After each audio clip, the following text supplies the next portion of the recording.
Si tu t'es déjà demandé comment créer une application sans écrire une seule ligne de code, regarde bien cette vidéo parce que c'est exactement ce qu'on va voir ensemble. Alors Softr, c'est quoi? C'est un outil qui va permettre de construire des applications, et plus particulièrement des interfaces d'applications, puisqu'en arrière-plan, il va en fait se connecter à des bases de données comme Airtable, ou encore Google Sheets, et même plus récemment à HubSpot et SmartSuite. Grâce à Softr, on va pouvoir créer des portails clients, des outils internes comme des CRM par exemple, mais on pourra même aller plus loin en créant des SaaS, des Software as a Service, et le tout sans avoir à écrire une seule ligne de code. Dans cette vidéo, on va voir ensemble un peu plus en détail ce qu'est Softr, ce qu'on peut en faire, quelles sont les fonctionnalités qui existent, et surtout on va se créer une première application ensemble en utilisant les templates qui sont fournis par Softr. Avant de commencer, pense à t'abonner, ça m'aide énormément pour créer plus de vidéos de ce type là, et surtout reste bien jusqu'à la fin car j'ai un petit code promo à te partager qui va te permettre de tester Softr à un prix hyper avantageux. On se retrouve sur la page d'accueil de Softr et on va explorer ensemble un peu plus en détail ce qu'on peut faire avec. Donc comme c'est écrit en plein milieu de l'écran, il nous permet de créer des applications personnalisées rapidement. Et c'est exactement ce qu'on veut faire, le tout sans écrire une seule ligne de code. Mais alors comment ça marche? En fait, comme on le voit ici, si on fait la démo, on est ici sur une base Airtable, et si je clique là, très rapidement on va pouvoir, boum, se retrouver sur l'interface de Softr, et on va pouvoir utiliser des blocs qui sont fournis par Softr, on n'a rien à écrire, on n'a rien à inventer, et en un clic, pouvoir ajouter des fonctionnalités à notre application. Et en parlant de fonctionnalités, on en a vraiment pas mal. La première, donc, c'est qu'on va pouvoir construire des interfaces, comme c'est proposé ici, le tout en étant drag and drop, donc hyper facile d'utilisation. On va pouvoir rendre notre donnée un peu plus interactive en ajoutant des filtres, en personnalisant l'affichage de la donnée dans notre application, et surtout personnaliser le design exactement comme on le veut le faire. Mais là où ça devient intéressant, c'est qu'on va pouvoir aussi créer de la logique au sein de nos applications, grâce à ce qu'ils appellent les actions. Et donc les actions vont nous permettre de faire plusieurs choses au sein de notre application, comme par exemple mettre à jour de la donnée, créer de la donnée, mais on pourrait même aller plus loin, grâce aux intégrations, et créer de véritables automatisations qui font qu'on va pouvoir se connecter aussi à d'autres outils externes à notre base Airtable ou à Softr, et aller créer des logiques beaucoup plus puissantes, comme par exemple aller ajouter un formulaire de paiement qui va nous permettre d'ouvrir un espace membre directement sur notre application qui a été créée sur Softr. Et pour créer des espaces membres, il faut pouvoir gérer ce qu'on appelle des permissions et des utilisateurs, et ça, Softr le gère aussi pour nous, et même plus loin, Softr va permettre d'intégrer des blocs d'authentification qui sont déjà créés, on n'a rien à faire de plus, qui vont permettre d'utiliser par exemple des services de connexion comme Google, ou bien par mot de passe, ou par même un Magic Link, c'est-à-dire un lien qu'on reçoit par email. Et il gère aussi, et là c'est super parce que c'est toujours quelque chose de compliqué à créer sur une application quand on code entièrement, c'est de gérer tout ce qui est mot de passe oublié, envoi de mail, etc. Donc c'est vraiment un gain de temps énorme, et on va pouvoir créer des applications vraiment en quelques minutes grâce au template. Et là où je trouve que Softr fait vraiment la différence par rapport à d'autres outils qui permettent de faire plus ou moins la même chose, c'est qu'il propose une énorme collection de templates, de modèles préconçus qu'on va pouvoir utiliser vraiment en 3 clics. Donc on retrouve des portails clients, des CRM, des outils qui vont permettre de gérer les recrutements, des dashboards de SaaS par exemple, mais on pourrait même créer des wikis internes d'entreprise pour gérer par exemple les process qu'on peut avoir, et on pourrait même tout simplement créer une landing page pour son site sans vraiment avoir une réelle logique et de workflow automatique derrière, avec juste par exemple, comme ici, un formulaire de capture qui permettrait en fait d'enregistrer la donnée directement dans Airtable quand quelqu'un soumet le formulaire. Pour la démo, on va aller sélectionner le template de portail client, et alors en cliquant dessus, il me donne un peu plus d'informations.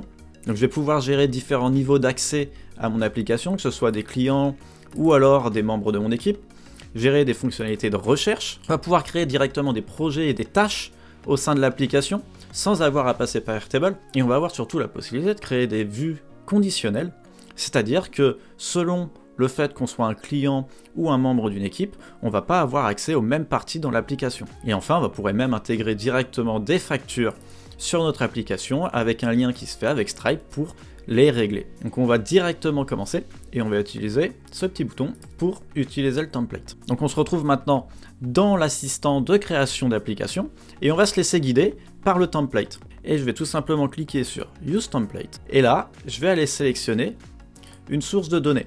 En l'occurrence, moi j'ai déjà mon compte Airtable qui est connecté, mais on pourrait tout simplement cliquer sur Add Another Data Source pour ajouter que ce soit un compte Airtable ou bien un Google Sheets dans le cadre de l'utilisation de ce template en particulier. Et là, Softer me propose directement de pouvoir copier une base Airtable existante sur mon compte Airtable pour ne pas avoir à la créer moi-même. Je pourrais créer mon application en partant d'une base Airtable que j'ai créée aussi en avance, en cliquant tout simplement ici sur Start from Blank Application. Mais pour gagner du temps, on va utiliser la base qui est fournie par Softer, et c'est très bien comme ça. On se retrouve sur mon compte Airtable, il me demande dans quel workspace je veux ajouter la base, et je suis maintenant directement sur la base Airtable qui a été créée par Software, que j'ai pu dupliquer. Donc on retrouve une table d'utilisateurs, donc ça va être toutes les personnes qui vont avoir un accès à notre application. Ensuite une table avec nos clients, les projets, des tâches qui sont associées à des projets, et des factures qui vont être associées à des projets, et puis forcément à des clients. Donc on va revenir directement dans Softer, et maintenant il nous dit notre application est prête, la donnée à Airtable et Software sont synchronisées, on peut avancer. On se retrouve sur la partie où on va pouvoir éditer, personnaliser notre application. Il y a plusieurs éléments qui sont intéressants de noter tout de suite quand on arrive, c'est que déjà le template a été mis en place, on a bien une page d'accueil, donc là on est sur la home de notre site, sur lequel on va retrouver un formulaire de contact, un footer, et surtout, on voit qu'on a 4 headers différents, on a 4 menus.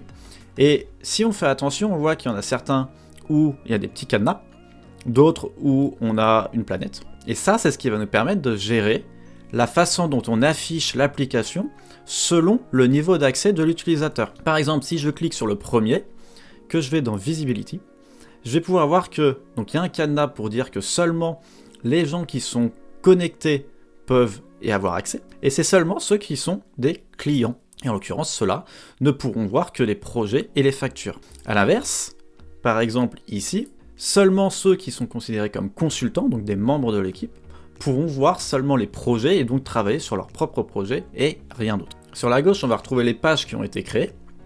Donc c'est toutes les pages du template, avec, encore une fois, certaines sont avec des petits cadenas, d'autres non, et toutes celles avec des cadenas, forcément on l'a compris maintenant, c'est des pages qui sont réservées à des personnes qui sont connectées. Et encore une fois, ici on va pouvoir voir qu'on a 2 fois le bloc projet qui apparaît sur la page.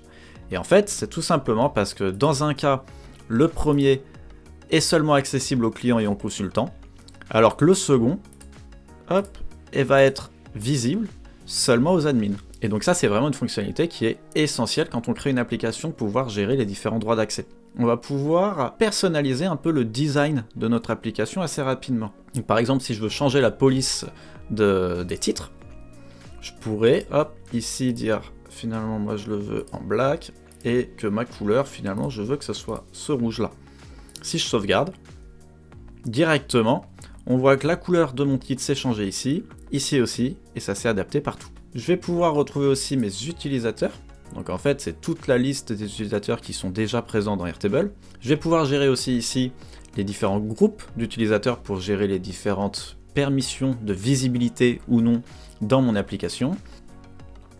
Et enfin, je vais avoir accès à différents réglages, des réglages généraux pour nommer mon application. Je vais pouvoir aussi modifier le nom de domaine de mon application. Donc par défaut, il me génère un sous-domaine .softer.app. On va pouvoir ajouter un favicon, donc c'est la petite icône qui apparaît à côté du nom du site. On peut ajouter un nom de domaine personnalisé ici. On va pouvoir aussi modifier éventuellement les sources de données de notre application. C'est aussi dans les réglages qu'on va pouvoir personnaliser les notifications et notamment les emails qu'on va envoyer. Par défaut, les emails sont préconfigurés par Softer, mais bien sûr, si on veut les adapter un peu, c'est mieux de les personnaliser ici. On va pouvoir intégrer pas mal d'outils supplémentaires, comme par exemple Crisp pour ajouter un chat sur notre application. On va pouvoir ajouter les Facebook Pixel si on fait de la pub Facebook par exemple, Google Analytics, Google Sign In, bref, pas mal de choses, des CAPTCHA aussi pour sécuriser nos formulaires. Et 2 éléments qui sont quand même très intéressants. Le premier, c'est Stripe. On va pouvoir connecter nos propres comptes Stripe dessus pour pouvoir faire des liens et recevoir des paiements depuis notre application. Et même OpenAI, qui va nous permettre d'intégrer des fonctionnalités d'intelligence artificielle directement dans nos applications. Là, on a vu les éléments un peu généraux de notre application. Maintenant, ce qui va nous intéresser, c'est comment on personnalise chacune des pages. Donc, par exemple, ici, en cliquant, je vais pouvoir personnaliser chacun des blocs. Ça m'ouvre sur le côté droit le menu de personnalisation. Et c'est ici que je vais pouvoir personnaliser réellement mon application, saisir les textes que je veux saisir, les sous-titres que je veux saisir, ou si par exemple je veux finalement supprimer le sous-titre, je peux le faire aussi. Je pourrais aussi utiliser l'intelligence artificielle pour qu'il me génère le copywriting de ma page. On va pouvoir personnaliser les images qui sont affichées, ajouter d'autres images, modifier la façon dont elles s'affichent, bref, on peut vraiment faire pas mal de choses. Et notamment, on a nos boutons qui nous permettent de créer des actions. Ici, c'est des boutons qui sont assez simples, puisque l'action, c'est juste ouvrir une page. C'est juste sauter à un autre endroit dans notre application. Rien de très sorcier. Au niveau de ces actions, on peut ajouter différents types. Ouvrir une page, aller sur une section de la page, donc scroller dans la page, ouvrir une URL externe, ou même ouvrir une pop-up. Si par exemple je fais login, que ici je teste, ça m'ouvre en pop-up la page pour se connecter à l'application. Sur chacun des blocs, on va aussi pouvoir personnaliser le style. Par exemple, si je veux modifier la couleur d'arrière-plan, que je la mets bleue comme ça, juste pour qu'on puisse voir ensemble, ça change tout de suite le bloc. Et enfin, la dernière partie qu'on a déjà aperçue, c'est la visibilité, c'est-à-dire à qui je laisse l'accès à ce bloc. En l'occurrence, ici, je suis sur la page d'accueil, je vais le laisser à tous les utilisateurs. Et enfin, je pourrais aussi sélectionner si je veux que ce bloc soit visible pour tous les types d'écran, donc que ce soit ordinateur, iPad ou téléphone, ou tout le monde. Donc là, on est sur la page des factures, et ça va être un peu plus intéressant puisqu'on va pouvoir observer un peu les blocs dynamiques. Les blocs dynamiques, c'est finalement des blocs qui vont afficher de la donnée qui est présente dans notre base de données, en l'occurrence dans Airtable.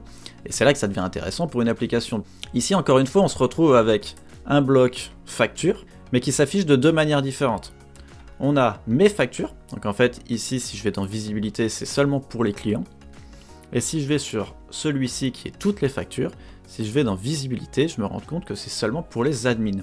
Et il y a différentes choses qui changent. Pour les clients, on a un bouton, c'est Pay Invoice. Et sur la droite, on a encore un autre élément qui est intéressant, c'est les filtres conditionnels. Ici, je veux pas que n'importe quel client puisse voir n'importe quelle facture, je veux qu'un client puisse voir seulement une facture qui lui appartient. Et donc c'est pour ça qu'ici, on a un filtre qui dit, si le client, c'est-à-dire donc le client qui est attaché à la facture, et le client qui est connecté. On voit la différence, ici c'est juste un champ, et là un petit peu bleuté avec une petite icône avec une petite tête, ça correspond à un utilisateur. On va pouvoir continuer la personnalisation et dire, si jamais on n'a pas de facture associée à un client, dans ces cas-là on va afficher un message, et en l'occurrence ce message il est ici, et je pourrais mettre pas de facture trouvée. Donc là j'étais seulement sur la configuration de la source de la donnée, et c'est ici d'ailleurs qu'on peut voir la source, donc mon compte Airtable, la base, et la table utilisée, en l'occurrence ici les factures. Je pourrais même filtrer encore plus loin en affichant seulement une vue en question. Si je continue avec le contenu, c'est ici qu'on va pouvoir personnaliser un peu plus les textes et ce qu'on affiche sur chacun des blocs. En l'occurrence ici j'ai le heading, donc je pourrais le modifier pour le mettre en français par exemple, mes factures, donc ça se fait vraiment en instantané. Et je peux aussi inclure des filtres qui vont être modifiables par l'utilisateur. En l'occurrence ici, on a un filtre par statut, et je lui dis tout simplement de filtrer par le champ Payment Status qui est dans Airtable. On a une barre de recherche aussi qui est présente, qui me permettrait de rechercher par différents éléments. Et enfin, la partie intéressante, c'est quels sont les champs que je vais mettre dans mes blocs. Donc j'ai une image, en l'occurrence ici, j'en vois pas trop l'intérêt, mais on pourrait la voir. On a notre nom de facture, et on va pouvoir personnaliser un peu tous les éléments. En l'occurrence, sur la droite, là, on a le statut de la facture, si elle est payée ou non. Je pourrais rajouter éventuellement du texte. Tac, tac, tac. Si je fais ça, voilà, j'ai le nom du projet qui est associé. Donc voilà, donc là, j'ai plein de possibilités. Je peux ajouter un peu tous les champs que je veux. Et enfin, les actions. Et en l'occurrence, ici, l'action que je veux sur chacun de mes items, c'est payer la facture. Et payer la facture, en fait, ça, je vais lui dire, tu ouvres une URL, qui est en fait le champ Payment URL, qui est présent dans la base Airtable au niveau de la facture.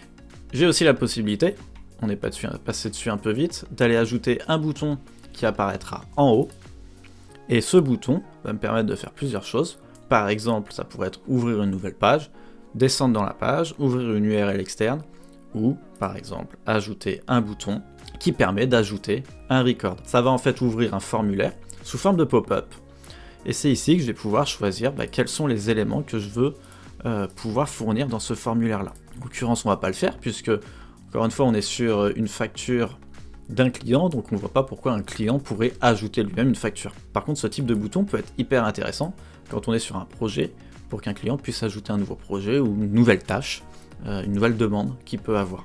Et enfin, on retrouve les styles, ça on l'a déjà abordé, et la visibilité, pareil, on l'a déjà abordé. Donc si par exemple je voulais ajouter un nouveau bloc, si j'appuie sur le petit plus, j'ai différents types de blocs qui me sont proposés. Les premiers, c'est des blocs dynamiques. Donc comme je l'ai dit, un bloc dynamique, c'est un bloc qui va faire appel à la donnée dans Airtable, ou Google Sheets, ou la source de données qu'on a connectée à notre application. Et les blocs qui sont statiques sont des blocs qui vont être en fait tout simplement du texte, des images, pour illustrer la page par exemple. Donc on retrouve des headers. Donc les headers, c'est finalement tout ce qui est les menus, donc on peut pas mal personnaliser tout ça, il y a pas mal d'options.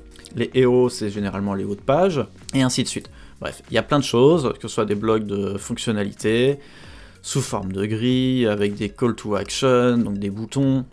Bref, il y a vraiment beaucoup de choses. On peut ajouter du code personnalisé, et notamment, on peut aussi utiliser des blocs pour générer des images directement dans notre application grâce à OpenAI, ou du texte. Et ça se fait via, comme on l'a vu juste avant, via l'intégration OpenAI juste ici. Au niveau des blocs dynamiques, on va pouvoir ajouter des listes. Donc en fait ici, on est sur un bloc de type liste. On peut aussi afficher des listes sous forme de blocs un peu plus carrés, sous forme de tableaux. On peut faire pas mal de choses avec ces éléments-là. On peut aussi ajouter des formulaires, des comptes utilisateurs. On a parlé en introduction de la vidéo, et comme on le voit là, en fait, tout est déjà tout conçu, avec un bouton pour s'inscrire, un bouton pour se connecter. On peut personnaliser l'affichage avec une image sur le côté ou autre, bref, c'est vraiment très puissant. On a aussi la fonctionnalité de faire de la connexion par SMS, modification du profil utilisateur, bref, on peut vraiment faire beaucoup de choses. Une fonctionnalité que je trouve vraiment intéressante, c'est la partie paiement. Donc on peut faire un lien vers un portail Stripe, ou tout simplement des formulaires de paiement. Encore une fois, je te laisserai explorer tout ça. Maintenant qu'on a un petit peu personnalisé notre application, il serait temps de pouvoir peut-être tester, voir à quoi ça ressemble. Donc pour ça, je peux cliquer sur Preview. Et par exemple ici, je suis connecté en tant que client. Donc si je vais dans Projet, et en effet, il y a 3 projets qui lui sont associés. Hop. Et par exemple, si j'ouvre celui-ci, je vais pouvoir accéder aux détails des éléments du projet et les tâches qui sont associées. En l'occurrence, je vois que ce projet est en cours. J'ai les différents membres de l'équipe qui bossent sur mon projet. Et j'ai les différentes tâches. Et par exemple, je pourrais dire que finalement cette tâche-là a été réalisée, donc je la déplace dans Done. Je peux aussi accéder à mes factures. Si je clique dessus, ça m'ouvre en grand et ça me donne le détail. Et je pourrais, en cliquant sur Pay Invoice, accéder au lien de paiement de ma facture. Bref, je ne suis pas non plus rentré trop dans les détails de la construction d'une application. L'objectif de cette vidéo, c'était surtout de te montrer un peu comment fonctionne Software et de ce que tu peux faire avec. Maintenant, c'est libre à ton imagination de construire les applications les plus puissantes que tu veux, en te basant ou non sur les templates qui sont proposés par Software. Je trouve qu'ils sont vraiment bien pensés, ça permet de ne pas démarrer d'une page blanche, et de toute façon on peut vraiment tout personnaliser par la suite, donc c'est quand même un gros gain de temps selon moi. On arrive à la fin de cette vidéo, j'espère que tu auras appris plein de choses sur Software et que ça t'aura donné des idées pour créer des applications. Et comme je te l'ai promis, j'ai négocié pour toi un code promo qui va te permettre d'avoir 30% en moins sur n'importe quel plan que tu veux pendant 3 mois. Donc ça va te permettre de tester Software. Tu retrouveras dans la description le lien pour créer ton compte, le code promo, je te le mets aussi à l'écran comme ça tu le rates pas. Et si tu veux aller plus loin, découvrir un peu plus sur Software, des fonctionnalités un peu plus avancées, je vais sortir prochainement une vidéo où je vais créer une application entièrement sur mesure en partant de zéro. Si tu veux pas la rater, pense à t'abonner, partage la vidéo, mets un petit pouce bleu, ça m'aide énormément pour créer plus de contenu de ce type-là. À la prochaine!